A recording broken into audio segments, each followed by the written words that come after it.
তো আমরা ডিনার করতে বসে গেছি। আজকে হচ্ছে সেজন mix veg fried rice, chicken নয়, তো সয়াবিন দেওয়া। এখানে বাবুর দিয়ে দিয়েছি, এখানে আমি নিয়েছি। আর এখানে ইনি বসে আছেন, এনাকে ধরে ওর পাপা বসে আছেন। আমাদের হলে তারপর উনি খাবেন। আর এই যে ডায়েটিং করবো ভাবছি, কিন্তু এরকম রান্না বান্না হলে আর কীভাবে ডায়েটিং করবো বলো? তো খেয়ে নিই। এই এখানে বস। তো দারুণ হয়েছে, গরম গরম।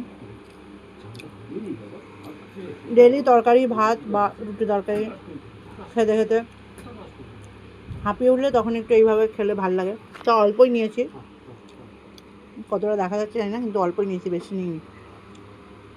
একটু খেতে ইচ্ছা করছে, খাই, আর কি করবো, হবে আবার পরে ডায়েটিং। সারাদিন আমি খাওয়ার সময় খাইনি, কারণ ছেলেটাকে কারো কাছে থাকছিল না। আর ওর দাদা তো, ও তো ছোটো, আর কীভাবে ধরবে বলো? তো সারাদিন খাওয়া হয়নি, এই খেতে বসছি। এখন বাজে হচ্ছে 12:30। তো চলো খেয়ে নিই।